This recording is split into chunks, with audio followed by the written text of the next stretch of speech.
हरियाणा की हर अपडेट के लिए बेल आइकन दबाएं और सब्सक्राइब करें STV हरियाणा न्यूज। नमस्कार, स्वागत है आपका। मैं हूं नंदिनी मिश्रा, आपके साथ सीधा रुख करेंगे फटाफट हरियाणा का।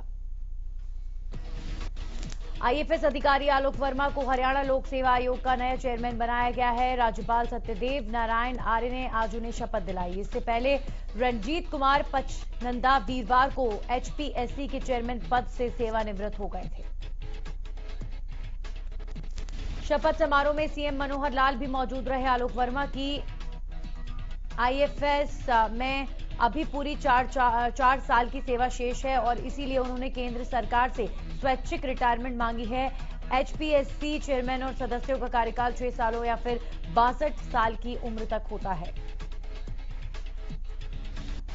अनलॉक की प्रक्रिया शुरू हो गई है, तो इसी के साथ गृह मंत्री अनिल विज ने एक बार फिर चाय पर चर्चा की। अपने चहेते नेता को फिर से अपने बीच देखकर लोगों के चेहरे पर एक बार फिर मुस्कान लौट आई। विज के टी पॉइंट पर सोशल डिस्टेंसिंग भी देखने को मिला।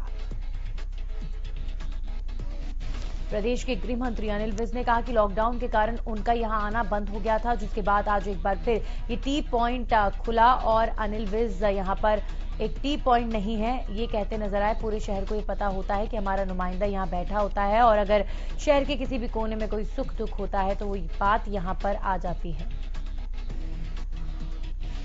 अनिल विज बीते 30 से 35 साल से लगातार अपने मित्रों के साथ बैठकर चाय पीते थे, लेकिन कोरोना के कारण उन्होंने बाहर निकलना और लोगों के बीच बैठना बंद कर दिया था, जिसके बाद वो एक बार फिर चाय पर चर्चा करते नजर आए।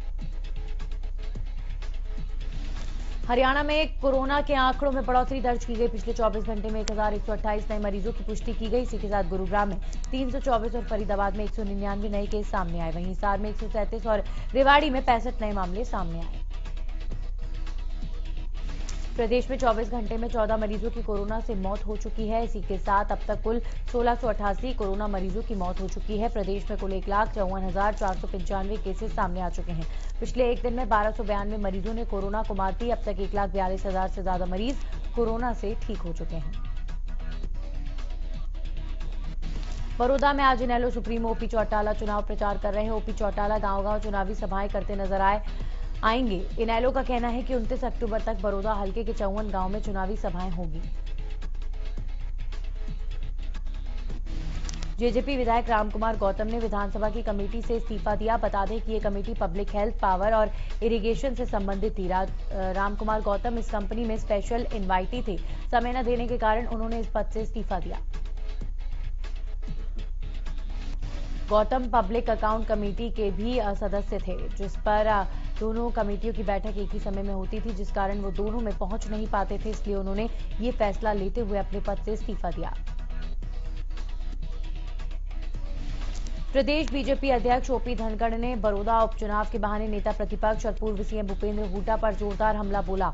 OP धनखड़ ने हुड्डा पर निशाना साधते हुए कहा कि बड़ौदा की जनता उपचुनाव में हुड्डा के अहंकार को तोड़ने का काम करेगी। वहीं उन्होंने बड़ौदा में बीजेपी उम्मीदवार की जीत का दावा किया। साथ ही बड़ौदा उपचुनाव में कांग्रेस उम्मीदवार के हुड्डा को अपना नेता बताने पर भी OP धनखड़ ने सवाल उठाए और कहा कि हुड्डा के कार्यकर्ता तंवर को भी अपना अध्यक्ष नहीं मानते थे। वहीं पंजाब में कृषि कानून के खिलाफ पास हुए प्रस्ताव पर बोलते हुए कहा कि ये बिल आगे चलकर किसानों के लिए समस्याएं खड़ी करेगा। धनखड़ ने परमिंदर धुल के बीजेपी छोड़ने पर तंज कसते हुए उन्हें टिकाऊ नहीं घुमाऊ करार दिया।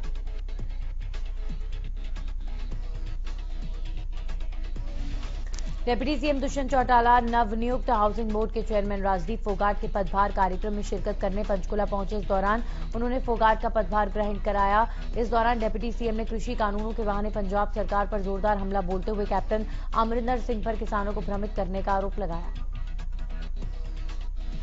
वहीं दुष्यंत चौटाला ने GST में अब की बार रिकॉर्ड तोड़ प्राप्ति होने पर अधिकारियों की पीठ थपथपाई। उधर बड़ौदा उपचुनाव पर बोलते हुए दुष्यंत चौटाला ने बीजेपी जेजेपी उम्मीदवार की जीत का दावा किया। साथ ही भूपेंद्र हुड्डा पर अपने कार्यकाल के दौरान बड़ौदा में विकास न करने का आरोप लगाया। वहीं कपूर नरवाल के नामांकन वापसी पर भी दुष्यंत चौटाला ने तंज कसते हुए कहा कि 1996 से वो डॉक्टर कपूर नरवाल को जानते हैं, लेकिन वो बैठते बैठते इतने नीचे बैठ गए कि अब कांग्रेस ने उन्हें जमीन पर बिठा दिया। गोहाना में विधायक गीता भुक्कल ने प्रेस कॉन्फ्रेंस कर बीजेपी सरकार पर दलित विरोधी होने का आरोप लगाया। इस दौरान बड़ौदा से बीजेपी उम्मीदवार योगेश्वर दत्त पर हमला बोला। उन्होंने कहा कि ब्राह्मण करके बीजेपी क्या साबित करना चाहती है। उन्होंने ये भी कहा कि बीजेपी जात पात और धर्म के नाम पर राजनीति करती है। कांग्रेस 36 बिरादरी की पार्टी और सभी को एक साथ लेकर चलती है। इस मौके पर गीता भुक्कल ने कांग्रेस उम्मीदवार की जीत का दावा किया और कहा कि कांग्रेस के राज में दलितों के हित में कोई काम नहीं हुए। शारदीय नवरात्र का आज 7वां दिन मंदिरों में मां दुर्गा के 7वें स्वरूप मां कालरात्रि की पूजा अर्चना की जा रही है। रेवाड़ी के 12 हजारी स्थित प्राचीन श्री दुर्गा मंदिर समेत सभी मंदिरों में भक्तों का तांता लगा हुआ है। मंदिर में कोरोना के सभी नियमों का पालन किया जा रहा है। श्रद्धालु सुबह से ही मंदिर में पहुंचकर मां की आराधना कर रहे हैं। नवरात्रों पर 7वां दिन मां कालरात्रि की आराधना का होता है। पौराणिक कथाओं के अनुसार मां दुर्गा के कालरात्रि स्वरूप की पूजा करने से सभी तरह के दुखों का अंत होता है। माता का ये स्वरूप काल का अंत करने वाला है। सीएम फ्लाइंग और उद्योग एवं वाणिज्य विभाग की टीम ने करनाल में मेरठ रोड स्थित पार्वती पेट्रोल केमिकल फैक्ट्री पर छापा मारा, जहां बिना लाइसेंस और परमिशन ल्यूब्रिकेंट तैयार किया जा रहा था। छापे के दौरान भारी मात्रा में ल्यूब्रिकेंट तैयार करने का केमिकल और ऑयल बरामद हुआ। अधिकारियों के मुताबिक फैक्ट्री में विभिन्न प्रकार के तेल को रिफाइंड या मिक्स करके ल्यूब्रिकेंट तैयार करने का काम किया जा रहा था। टीम ने फैक्ट्री में मौजूद माल सील कर दिया। सीएम फ्लाइंग टीम की ओर से की गई कार्रवाई के बाद वहां हड़कंप मच गया। अधिकारियों का कहना है कि फैक्ट्री मालिक के पास ल्यूब्रिकेंट ऑयल की ट्रेडिंग और मैन्युफैक्चरिंग के लिए लाइसेंस होना जरूरी था, लेकिन मालिक ने कोई भी दस्तावेज या लाइसेंस पेश नहीं किया। हिसार में शहीद हुए जवानों को श्रद्धांजलि देने के लिए पुलिस लाइन एरिया में शहीदी दिवस का आयोजन किया गया। इस मौके पर पुलिस कर्मचारियों ने शहादत प्राप्त हुए जवानों को भावभीनी श्रद्धांजलि दी और पुष्प अर्पित कर उन्हें नमन किया।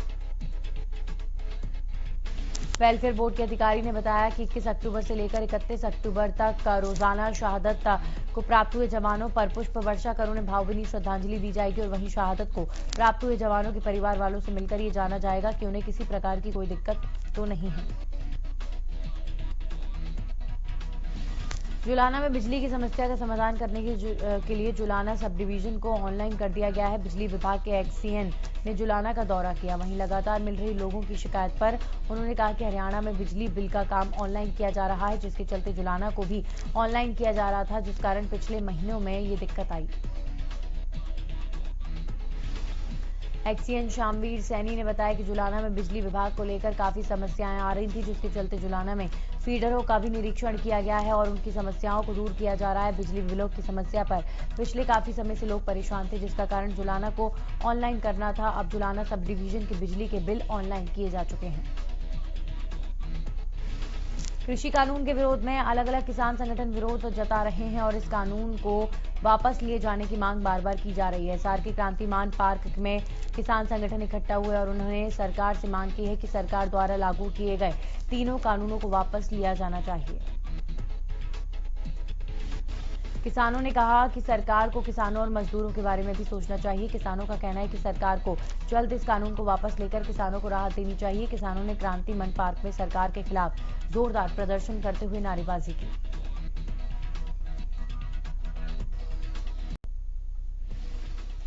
जींद में भारतीय किसान यूनियन के आह्वान पर सैकड़ों की संख्या में किसानों ने अपने ट्रैक्टर्स के साथ प्रदर्शन किया। कृषि कानून के विरोध में किसानों ने जोरदार प्रदर्शन किया।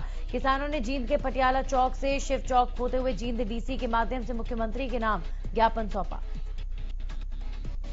कैथल में भारतीय किसान यूनियन के बैनर तले किसानों ने ट्रैक्टर क्रांति यात्रा निकाली और बीजेपी के बैनर और झंडों को आग के हवाले कर दिया। किसानों की मांग है कि कानून में ये भी लिखा जाए कि अगर कोई एमएसपी से कम मूल्य का फसल खरीदता है तो उस पर कार्रवाई की जाएगी। भिवानी में भी किसानों ने कृषि कानूनों के खिलाफ जमकर नारेबाजी कर विरोध प्रदर्शन किया। किसान ट्रैक्टर यात्रा निकालते हुए जिला सचिवालय में पहुंचे और मुख्यमंत्री के नाम जिला उपायुक्त को एक ज्ञापन भी सौंपा। कैथल में गुरुवार को भारतीय किसान यूनियन के बैनर तले किसानों ने कृषि कानूनों के विरोध में अपने ट्रैक्टर के ऊपर काले झंडे लगाकर ट्रैक्टर क्रांति यात्रा निकाली।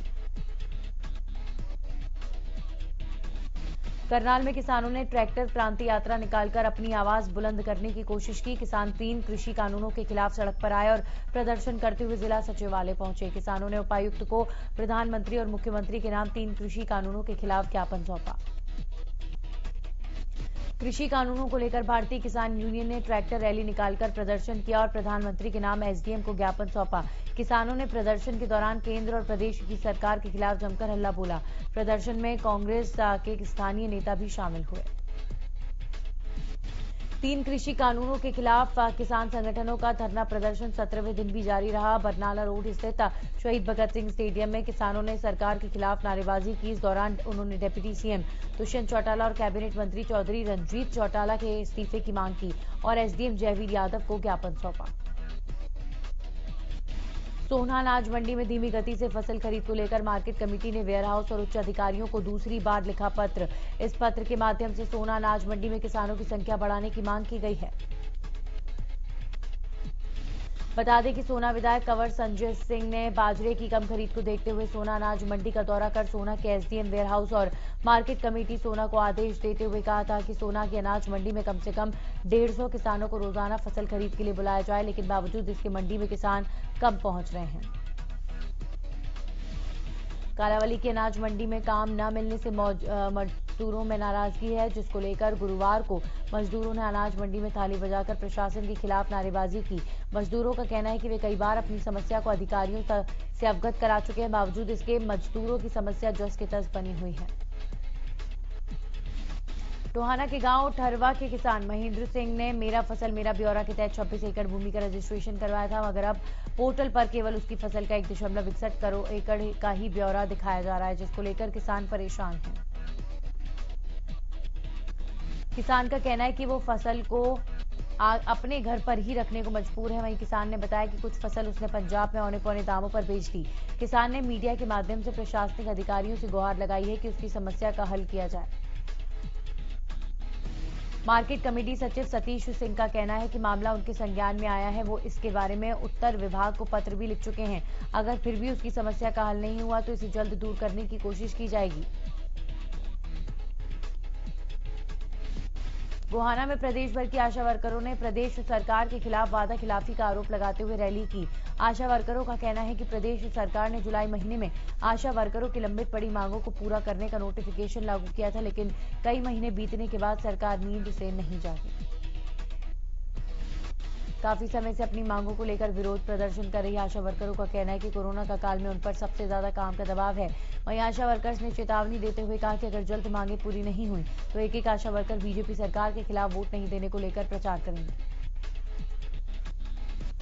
नौकरी बहाली की मांग को लेकर पीटीआई शिक्षकों का धरना 136वें दिन भी लघु सचिवालय में जारी रहा। प्रदर्शनकारियों ने प्रशासन के खिलाफ जमकर नारेबाजी की। प्रदर्शनकारियों का कहना है कि सीएम मनोहर लाल ने उन्हें 1 सप्ताह में बहाली का आश्वासन दिया है। उन्होंने उम्मीद जताई कि सरकार ने जो आश्वासन दिया है वो भी किया जाएगा। प्रधानमंत्री नरेंद्र मोदी के स्वच्छता अभियान को गोला चीका में कई दिन से पड़े गंदगी के ढेर पलीता लगा रहे हैं, जिसको लेकर हरियाणा न्यूज की टीम ने पूरे शहर का रियलिटी चेक किया तो शहर के हर वार्ड में गंदगी का ढेर नजर आया। लोगों का कहना था कि स्वच्छ भारत अभियान और स्वच्छता पखवाड़ा केवल नारों और कागजों तक ही सीमित है, धरातल पर कोई काम नहीं है। तहसील कार्यालय, एसडीएम कार्यालय, न्यायालय और अस्पताल के पास गंदगी के ढेर लगे हुए हैं। अंबाला के आजाद नगर में लोगों ने पीने के पानी का अवैध कनेक्शन ले रखा है। वहीं पीने के पानी से लोग खेती भी कर रहे हैं। इस मामले में कई बार शिकायत की गई है, लेकिन कोई सुनवाई नहीं की गई। इस बारे में जब पब्लिक हेल्थ के एक्स इंजीनियर अनिल चौहान से बात की गई तो उन्होंने कहा कि गर्मियां शुरू होने से पहले इस मामले में कार्रवाई की गई है, पर लगता है कि लोगों ने अवैध कनेक्शन दोबारा शुरू करने के लिए उन्होंने कहा कि जैसे ही मामला संज्ञान में आएगा उस पर कार्रवाई की जाएगी। उन्होंने बताया कि ऐसे लोगों को नोटिस दिया जाता है और पानी चोरी करने वाले लोगों पर कार्रवाई के साथ सजा का भी प्रावधान किया गया है। और इसी के साथ फटाफट हरियाणा में इतना ही।